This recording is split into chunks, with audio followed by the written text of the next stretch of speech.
Well, thank you very much. This has been an honor. It was a fairly long trip, but worth it.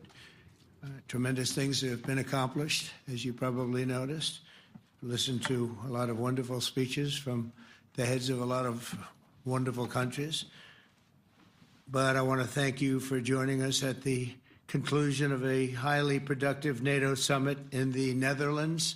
I want to thank them for the royal treatment they've given us. Couldn't have been nicer. And it's a beautiful country, really a beautiful country. Coming in, I saw the most beautiful trees. In fact, I want to bring some back with me. I want to also thank, I had breakfast this morning with the King and Queen, and they're incredible people. I said, you're central casting, beautiful people, great people, big, beautiful heart. And I enjoyed that. And also NATO Secretary General Mark Rutte, who's been terrific. He's been a friend of mine, used to be right here running this wonderful country. Now he's the NATO Secretary General. He's doing a fantastic job. And the Prime Minister, we appreciate everything you've done. And as you know, last weekend, the United States successfully carried out a massive precision strike on Iran's nuclear enrichment facilities, and it was very, very successful. It was called obliteration. No other military on earth could have done it, and now this incredible exercise of American strength has paved the way for peace with a historic ceasefire agreement late Monday, and we call it the 12-day war. Spoke to a few people. I guess that just sounded like the right name. It was a 12-day war. And we think it's over. I don't think they're going to be going back at each other. I don't think so. Not only have we dealt decisively with the critical threat of Iran's nuclear program, which was what I wanted. I said, Iran cannot have a nuclear weapon. I've said that for 15 years, long before I decided to do the political thing. But we've also reasserted the credibility of American deterrence, which is like no other. The people at NATO said there's never been anything. You know, I rebuilt the entire military during my first term. And we have a great military. We have great generals. I got to know the good ones and the bad ones. We kept the good ones. Over the past 2 days, I was honored to participate in the NATO leaders meeting and also had extremely good individual discussions with the King and the Queen, Secretary General Rutte, and the Prime Minister. Great discussions. Very knowledgeable people. Major focus of our conversations at the summit was the need for other NATO members to take up the burden of the defense of Europe, and that included the financial burden. As you know, it was 2%, and we got it up to 5%. And they said, a couple of them came up to me, one in particular said, sir, we've been trying to get it up to 3% for 20 years, and we haven't been able, and you got it up to 5%. So they're going to be, most of them, I guess almost all of them, are going to be contributing now 5%, a number that people are surprised at, but you need it today. The United States accounts for 2/3 of all NATO defense spending. And since I began pushing for additional commitments in 2017, believe it or not, our allies have increased spending by $700 billion. I said to people, you don't have any money, and a lot of them weren't paying. And so I started the process, and I picked it up as soon as I got back, which is 6 months ago. And following my election last November, almost all have accelerated plans to reach the 2%, 3%, 4%, and then ultimately, very quickly, 5%. And all of this is going to be done very quickly, almost immediately. You probably know this as well as I do. I'm sure they've been talking about it. It's really been a big focus. In a very historic milestone this week, the NATO allies committed to dramatically increase their defense spending to that 5% of GDP, something that no one really thought possible. And they said, you did it, sir, you did it. Well, I don't know if I did it, but I think I did. This will be known as the Hague Defense Commitment, which is pretty good, pretty appropriate. When the allies reach this number, it will add more than $1 trillion a year.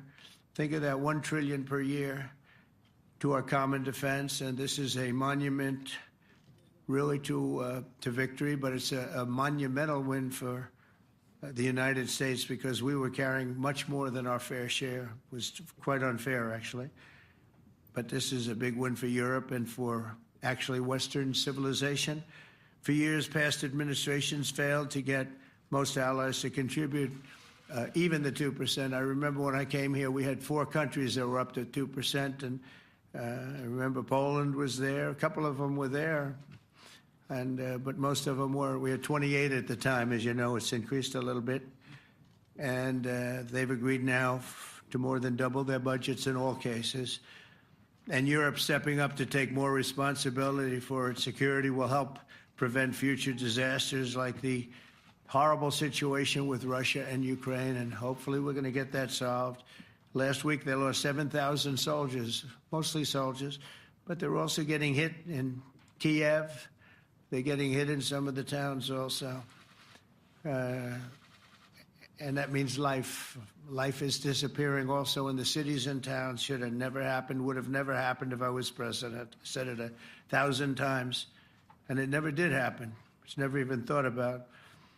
But it's vital that this additional money be spent on very serious military hardware, not bureaucracy, and hopefully that hardware is going to be made in America because we have the best hardware in the world. You saw that where 14 missiles were shot at us the other day, and they were very nice. They gave us warning. They said, we're going to shoot them. Is 1 o'clock okay?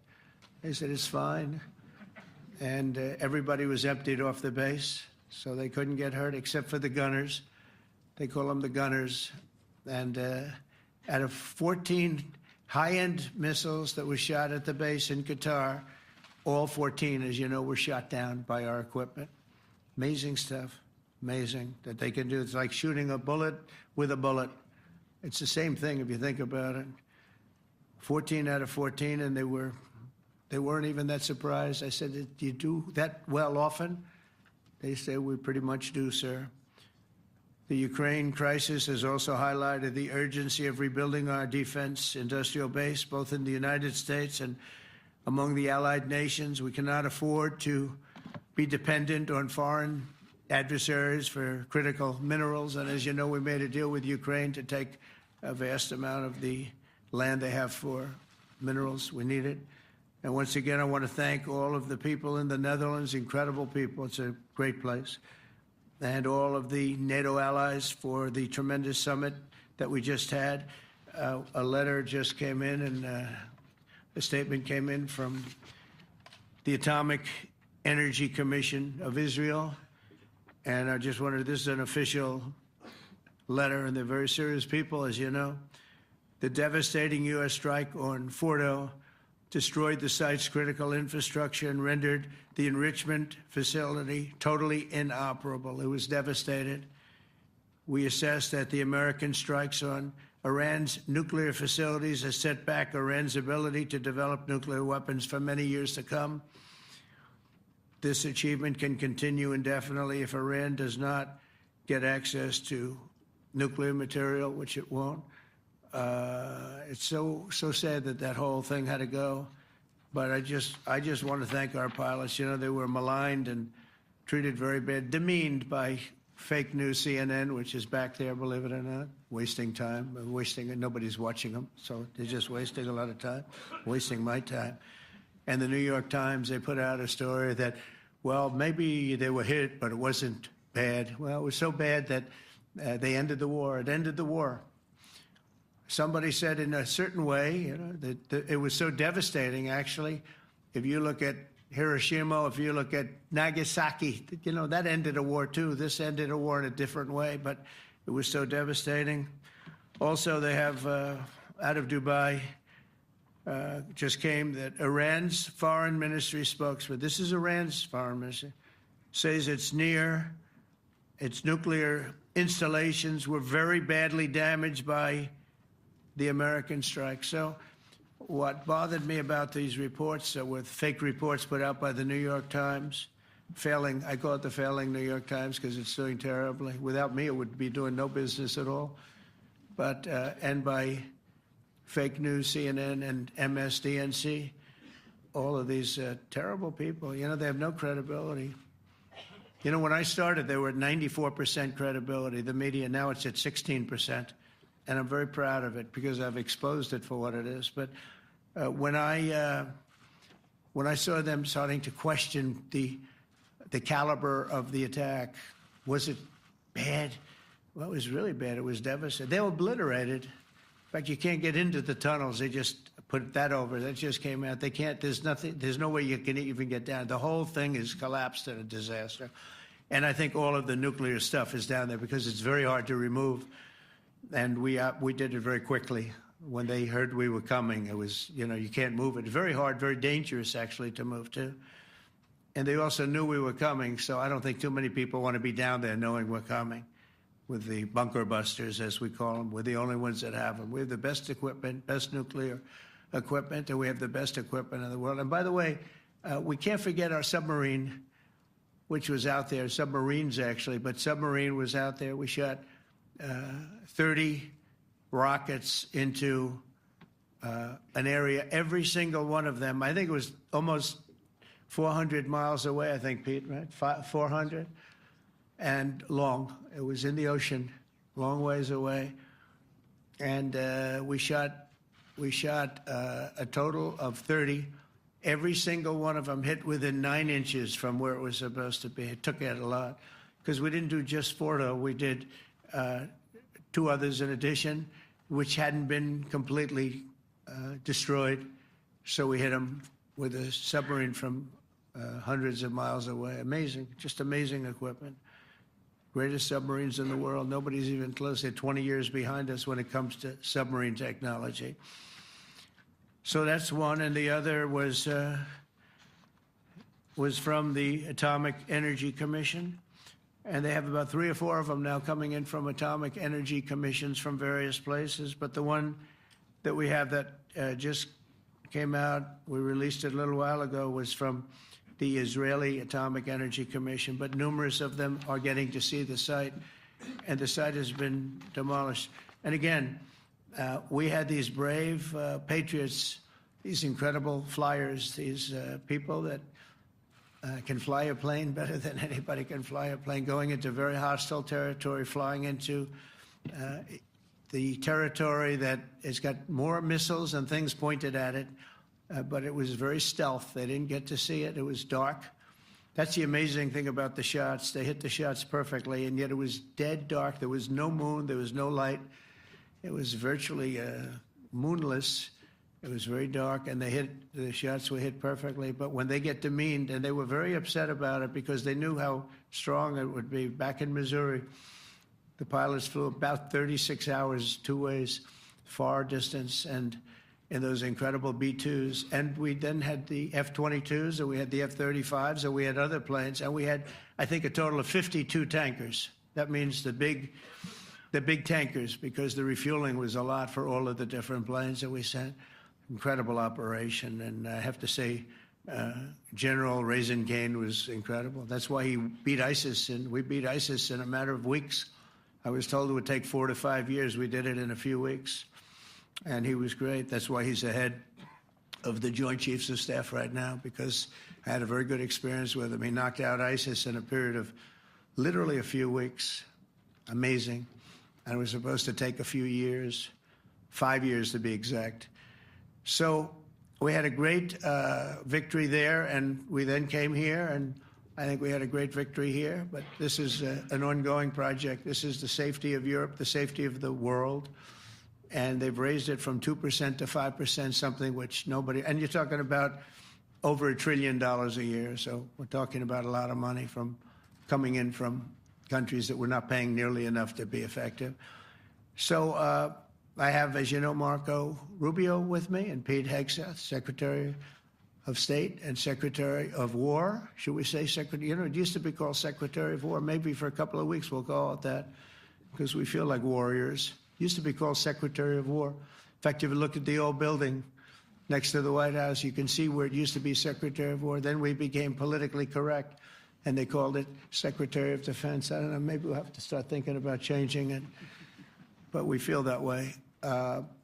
Do we have any questions, please? Wow. That's a lot of questions.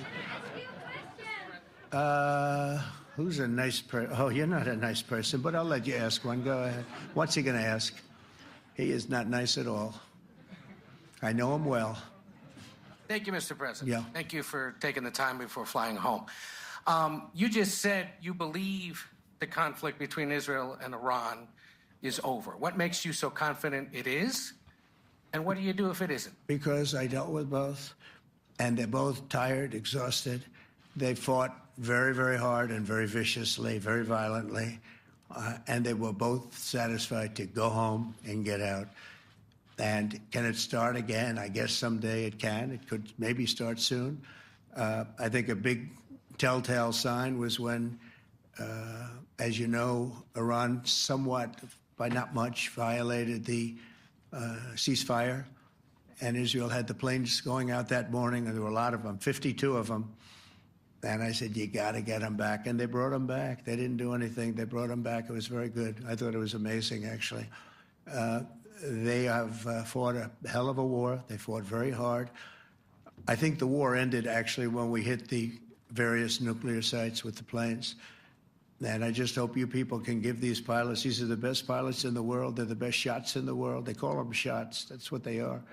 And wait a minute. And I just hope you can give them the respect they deserve, because they came home to fake news. And like, oh, gee, there was hardly any damage. The things are decimated. So, but I think, no, I think they're very much finished. I think Israel's going to get back to doing what they do. And I think that Iran's going to get back. You know, Iran has a huge advantage. They have great oil, and they can do things. I don't see them getting back involved in the nuclear business anymore. I think they've had it. They've been at it for 20 years, and I don't see that happening either. Now, if it does, we're always there. It won't be me. It'll be somebody else, but we're there. We'll have to do something about it. Yes, please, go ahead. Go ahead. Oh, fake news, CNN? Oh, yeah, here we go. Wait till you hear this question. You should really say how great our soldiers and our warriors are. I think everyone appreciates our soldiers and our warriors. I do have two questions for you, Mr. President. You just cited Israeli intelligence on these attacks. Earlier, you said U.S. intelligence was inconclusive. Are you relying on Israeli intelligence for your assessment of the impact of the strikes? No, this is also, Iran made the statement, and it's also, if you read the document that was given, that Pete can talk about if you'd like, the document said it could be very severe damage, but they didn't take that. They said it could be limited or it could be very severe. They really didn't know, other than to say it could be limited or it could be very, very severe. And you didn't choose to put that because it was very early after. Since then, we've collected additional intelligence. We've also spoken to people who have seen the site, and the site is obliterated. And we think everything nuclear is down there. They didn't take it out. Okay, question? Please, go ahead. Go ahead. Yeah, blue dress. Thank you so much, Mr. President. Yesterday, you said China can now continue to purchase oil from Iran. Yeah. Are you giving up on your maximum pressure campaign? Because there are sanctions right now. With who? On Iran. No, look, they just had a war. The war was fought. They fought it bravely. I'm not giving up. They're in the oil business. I mean, I could stop it if I wanted. I could sell China the oil myself. I don't want to do that. They're going to need money to put that country back into shape. We want to see that happen. No, if they're going to sell oil, they're going to sell oil. We're not taking over the oil. We could have, you know. I used to say with Iraq, keep the oil. I could say it here, too. We could have kept the oil. No, China is going to want to buy oil. They can buy it from us. They can buy it from other people. But you're going to have to put that country back into shape. It desperately needs money. Yeah. Yeah, please. Here we go. I'm picking the beauties today. Go ahead. Mr. President, Secretary General Rutte has described President Putin as an adversary, a threat, an enemy. Do you view him the same way? And in addition to that, you mentioned General Kane, your chief of staff, the chairman of the Joint Chiefs of Staff. General Kane. Yes. He has said that Mr. Putin has territorial ambitions beyond Ukraine. Do you view that in the same way? It's possible. I mean, it's possible. I know one thing. He'd like to settle. He'd like to get out of this thing. It's a mess for him. He called the other day. He said, can I help you with Iran? I said, no, you can help me with Russia. Because, you know, in the last few weeks, we took care of India and Pakistan, Kosovo, Serbia. I think on Friday we have coming in, the Congo is coming in, and Rwanda is coming in. That was a vicious war that went on, a machete war, heads chopped off all over Africa. They're coming in. We did 2 others in addition to that. Nobody's ever done anything like this. No, I consider him a person that's, I think, been misguided. I'm very surprised, actually. I thought we would have had that settled easy. I've settled 4 of them in the meantime. But he did call up, and he said, you know, he's close to Iran. He'd like to help us get a settlement. I said, no, you help me get a settlement with you, with Russia. And I think we're going to be doing that, too. Yeah, please. Go ahead, please. Thank you, Mr. President. You've made clear your position on what impact the strikes had. I wanted to ask you what is next with Iran. For instance, is there any indication from U.S. intelligence that Iran was able to move any material? No, just the opposite. We think we hit them so hard and so fast they didn't get to move. And if you knew about that material, it's very hard and very dangerous to move. It's called, in many people, they call it dust, but it's very, very heavy. It's very, very hard to move. And they were way down. You know, they're 30 stories down. They're literally 30, 35 stories down underground. You think you got it all? Oh, yeah, we think we got it. We think it's covered with granite, concrete, and steel. Can I ask you, are you interested in restarting negotiations with Iran? And if so, have they received? So our people, Marco could answer this, but our people are not, I'm not. The way I look at it, they fought, the war's done, and, you know, I could get a statement that they're not going to go nuclear. We're probably going to ask for that, but they're not going to be doing it. But they're not going to be doing it anyway. They've had it. They've had it. Now, maybe someday in the future we'll want that. But I've asked Marco, do you want to draw, I just asked him the question as we were walking on the stage, do you want to draw up a little agreement for them to sign? Because I think we can get them to sign it. I don't think it's necessary. Marco, do you want to talk about that, please? Well, Mr. President, I think President Trump has shown a willingness to meet and talk to anybody in the world who's interested in peace. I don't know of any president that's been as willing as he has to meet with anyone and talk about peace. We'd love to have peaceful relations with any country in the world. And so obviously that'll depend on Iran's willingness not just to engage in peace, but to negotiate directly with the United States, not through some third country or fourth country process. But I know of no president, probably in our modern history, that's sought peace more than President Trump has. Sounds like the door is open, but you're in no rush. Is that right? Sounds like the door is open. But I'll tell you what, look, we're going to talk to them next week with Iran. We may sign an agreement. I don't know. To me, I don't think it's that necessary. I mean, they had a war, they fought. Now they're going back to their world. I don't care if I have an agreement or not. The only thing we'd be asking for is what we were asking for before about we want no nuclear, but we destroyed the nuclear. In other words, that's destroyed. I said, Iran will not have nuclear. Well, we blew it up. It's blown up to kingdom come. And so I don't feel very strongly about it. If we got a document, wouldn't be bad. We're going to meet with them, actually. We're going to meet with them. Yeah. Yeah, go ahead, please. Yes. Mr. President, Netherlands TV, thank you for visiting our country. Good. As I understood, Thank you. I, of course, would like to know how you slept last night at the House of the King. Oh, I slept beautifully. But probably a more serious question. I think you just had a meeting with President Zelensky. Did you discuss any ceasefire in this Russo-Ukrainian? No, I wanted to know how he's doing. He was very nice, actually. You know, we had little rough times sometimes. He was, couldn't have been nicer. I think he'd like to see an end to this. I do. I think what I took from the meeting couldn't have been nicer, actually. But I took from the meeting that he'd like to see it end. I think it's a great time to end it. I'm going to speak to Vladimir Putin and see if we can get it ended. But look, these are brave people. They're fighting these wars all over the place. You know, last week they had, I guess, I told you, close to 7,000 young soldiers, Russian and Ukrainian soldiers were killed, 7,000 in 1 week. It's crazy. It's crazy. So I'll be speaking to Putin. No, I had a good meeting with with Zelensky, and I had a lot of good meetings. We had a lot of good meetings with a lot of people, a lot of great leaders. But he's fighting a brave battle. It's a tough battle. Yeah. Go ahead, white dress. Thank you. Ida Hallikainen from Finland, Ilta-Sanomat. Good. You have played golf with President Alexander Stubb. How do you see Finland as a NATO ally and partner, and how would you describe your relationship with our president? Well, he's a very good golfer, okay? In fact, he was on his college golf team. He went to a good college in the South, as you know, a very good college, and he was a good golfer. We had a good time. I think my relationship's great. I want to buy icebreakers. You know, you're very good at icebreakers. And I actually made him an offer. I didn't go to Congress. They'll try and impeach me for this. But there's an old, it's not old, it's fairly new, but it's used icebreaker. And I offered him about 1/3 of what he asked for. But we're negotiating. We need icebreakers in the U.S. And if we can get some inexpensively, I'd like to do that. Actually, they'll fix it up, make it good. Also, we may buy some icebreakers. You know, you're the king of icebreakers, that particular country. They make them good.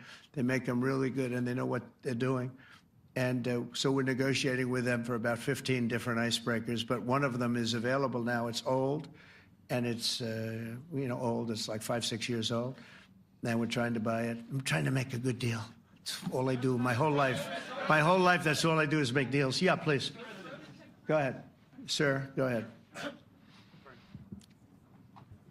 Yeah, a question for NewsHour, Dutch TV. First of all, on Article 5, on your way here, you spoke about the commitment of the U.S. to Article 5, saying, I'll give you my definition once we're here. Yeah. What is your definition, and may the U.S. commitment to Article 5 change in case some of the NATO members do not reach the threshold that was discussed today? My second question is following up on a colleague on Iran. What intel reports do say that everything over there was obliterated? Yeah, well, there are numerous of those reports, and they're coming out fast and furious. But the most respected ones we've already seen. And I will say that on a very confidential basis, they're looking at the reports, like numerous reports, and including people going to the site and checking the site. And they're going to be having, I guess you're going to be having over the next couple of days a full, you're going to encapsulate it.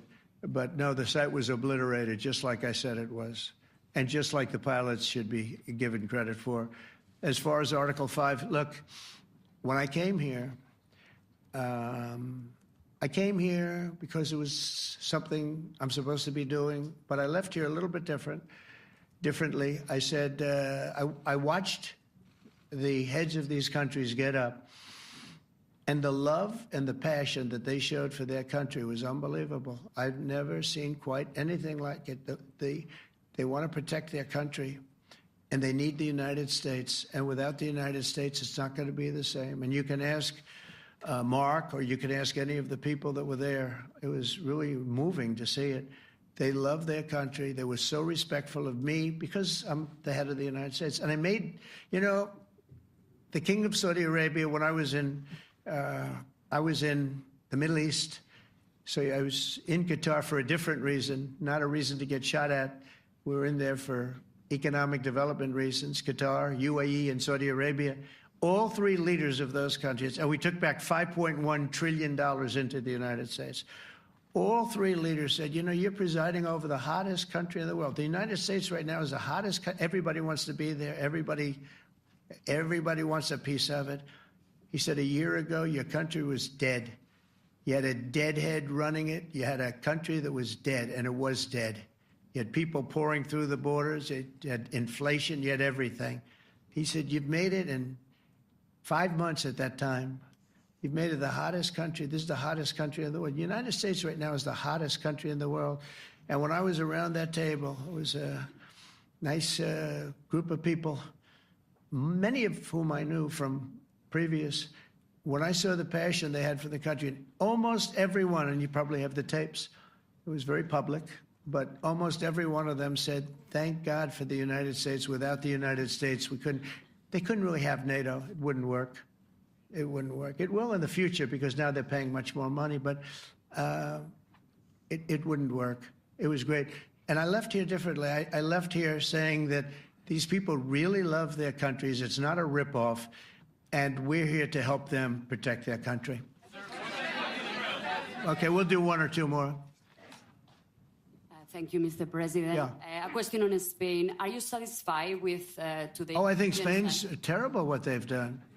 No, I do. They're the only country that won't pay the full up.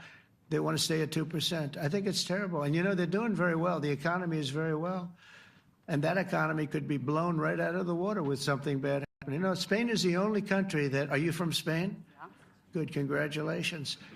You're the only country that is not paying. I don't know what the problem is. I think it's too bad. So we'll make it up. You know what we're going to do? We're negotiating with Spain on a trade deal. We're going to make them pay twice as much. And I'm actually serious about that. We're going to make Spain... I like Spain. I have so many people from Spain that it's a great place and they're great people. But Spain is the only country out of all of the countries that refuses to pay. And, you know, so they want a little bit of a free ride. But they'll have to pay it back to us on trade because I'm not going to let that happen. It's unfair. It's unfair to NATO. All right, sir, please. Go ahead, right in the back. Yeah, you, tall one. The tall man. Mr. President, Johannes Petra from Austrian National Television. How are you? You once said that you would end the Ukraine war in 24 hours. You later said you said that sarcastically. Well, of course it was sarcastic. But you've now been in office for 5 months and 5 days. Why have you not been able to end the Ukraine war? Because it's more difficult than people would have any idea. Vladimir Putin has been more difficult. Frankly, I had some problems with Zelensky. You may have read about him. And it's been more difficult than other wars. I mean, look, we just ended a war in 12 days that was simmering for 30 years, frankly. We ended Rwanda and the Congo. It's coming to sign the documents. We've already signed basic documents, but they're coming, I think, to the White House on Friday. We ended Serbia was going to go at it. But maybe the most important of all, India and Pakistan. And that wasn't whether or not they may someday have nukes like we're talking about in the Middle East, like we're talking about with Israel and Iran. This is they have nuclear weapons. I ended that with a series of phone calls on trade. I said, look, if you're going to go fighting each other, it was getting very bad. You know how bad that last attack was. It was really bad. If you're going to go fighting each other, we're not doing any trade deal. No, no, no, you have to do a trade deal. I said, we're not doing any trade deal.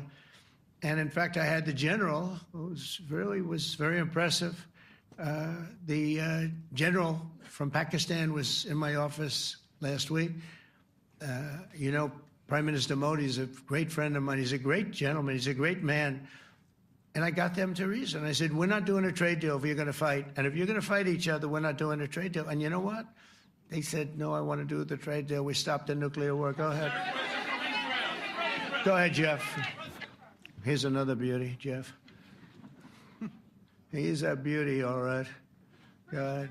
Mr. President, to follow up on Ukraine, will the United States contribute any more money to Ukraine's defense this year to the $5 billion that allies are giving? And one question, you had another meeting with the Dutch opposition leader, Mr. Wilders. Can you tell us about that meeting?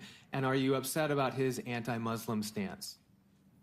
I'm not upset about it. It's just his view. He's unhappy with the way things are going in this country and various countries. He was an opposition leader.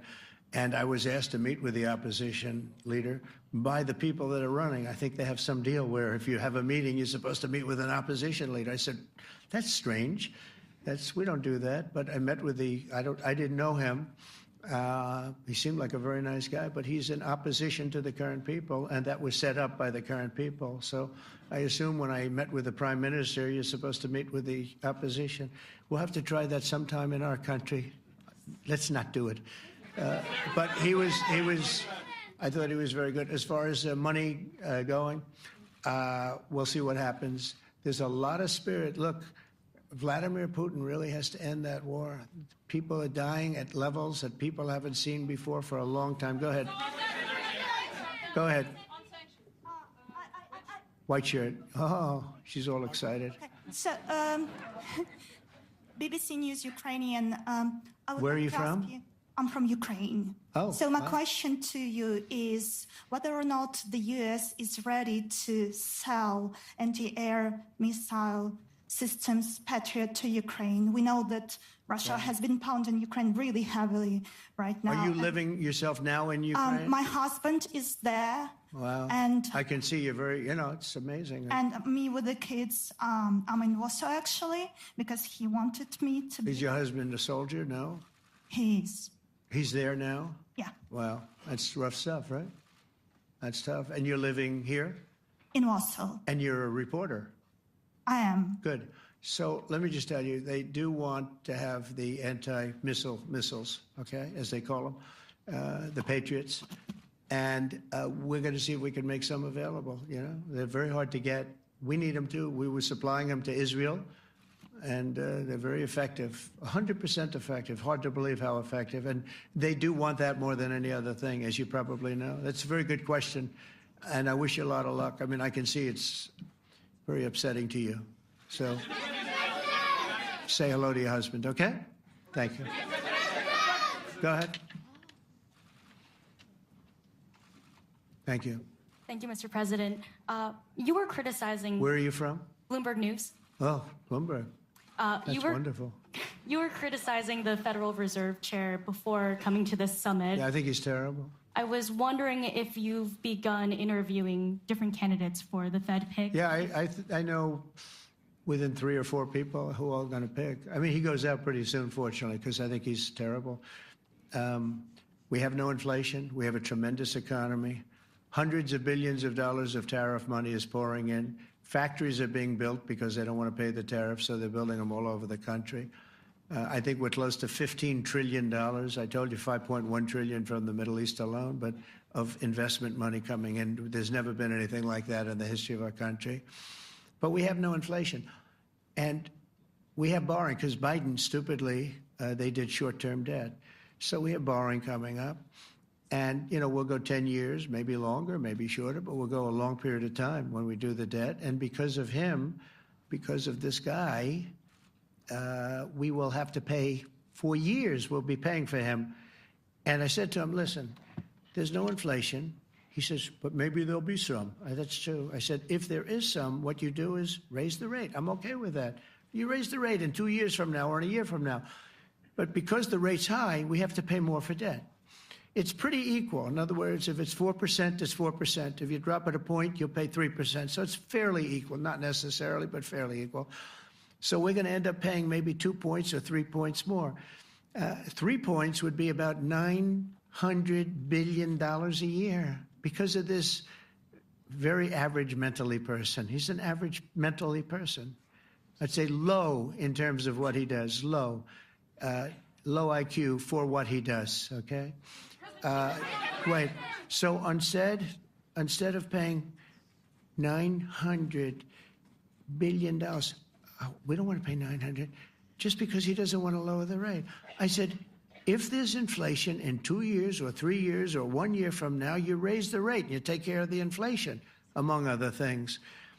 But he's probably a very political guy, I guess. I don't know. I think he's a very stupid person, actually. All right, one more. Let's go. How about you? Go ahead. She looks so happy and everything. Thank you. That's why I I'm picked from her. Spain, too. I'm Ana Buch from La Vanguardia. I wanted to know if You're where from? Spain, too. Ah. I wanted to know if you want to... That's the Spain corner right there. I shouldn't have said that. That's okay. I do like Spain, by the way. I think it's unfair that they're not paying, but go ahead. Are you going to negotiate directly with Spain about... I'm going to negotiate directly with Spain. I'm going to do it myself. They're going to pay. They'll pay more money this way. You should tell them to go back and pay. You're a reporter? You tell them to go back. They ought to join all of those countries that are paying 5%. Spain's going to be just about the only one that's not. They were the most hostile toward doing it. It just doesn't make sense to me. Okay. All right, Kelly, go ahead. Here we go. Here's another one. Hello, sir. Thank you We very got them all today. Okay.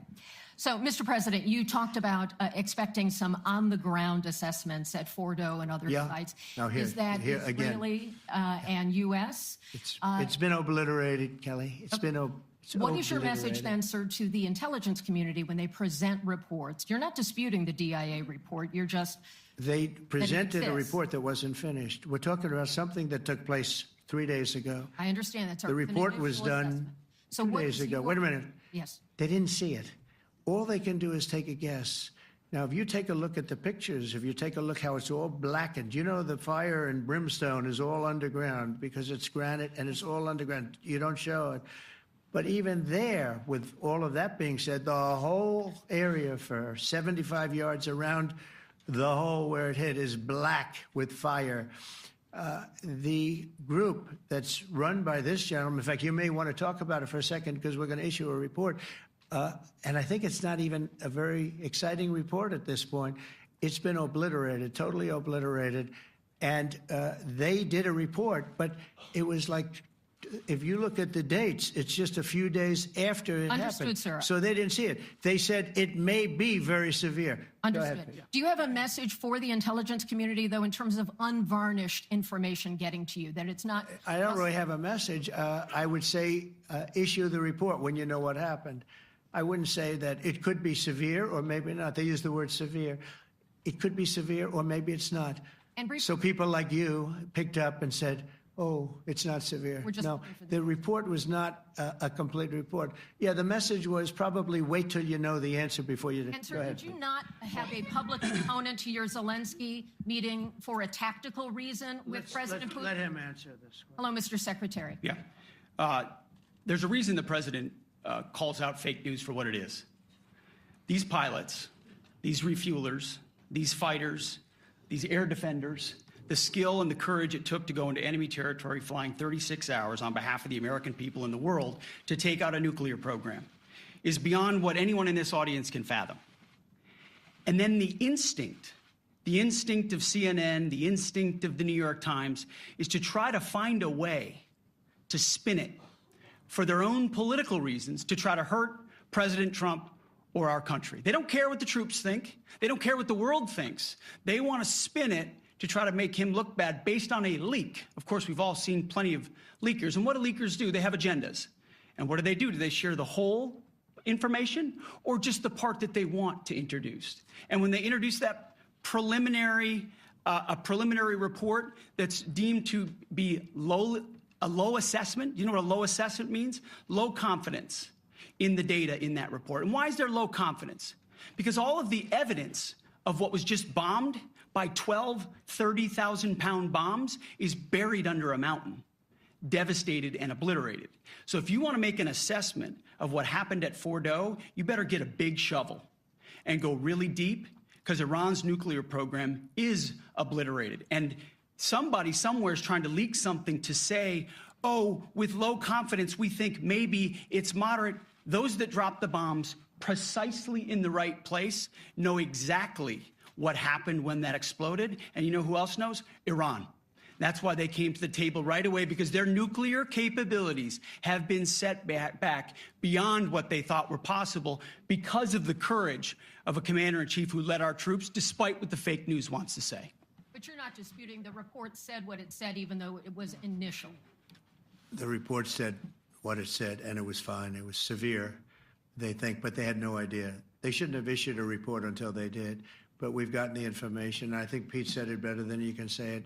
And, you know, you should be proud, you, especially you, should be proud of those pilots, and you shouldn't be trying to demean them. No, there's those pilots flew at great risk, a big chance that they'd never come back home and see their husbands or their wives. Let me just tell you, you and NBC, fake news, which is one of the worst, and CNN, New York Times, are all bad. They're sick. There's something wrong with them. But you know what? You should be praising those people instead of trying to find some. By getting me, by trying to go and get me, you're hurting those people. They were devastated. You know, I got a call from Missouri, great state, that I won 3 times by a lot. And I got a call that the pilots and the people on the plane were devastated because they were trying to minimize the attack. And they all said it was hit. But we don't think it was really maybe hit that badly. And they were devastated. They put their lives on the line, and then they have... And I'm not referring to you, but real scum come out and write reports that, are as negative as they could possibly be. It should be the opposite. You should make them heroes and heroines. You should make them really people that they were so devastated when they heard this news. And you know what they said? One of them, I spoke to one of them, said, "Sir, we hit the site. It was perfect. It was dead on." Because they don't understand fake news, because they have a normal life, except they have to fly very big, very fast planes. But it's a shame. You should be making them heroes. All right, in the back. Go ahead, back, white, yeah. White jacket, yeah. Go ahead, give him a mic. Hello. Deborah Haynes from Sky News. Good. Mark Rutte, the NATO chief, who is your friend, he called you daddy earlier.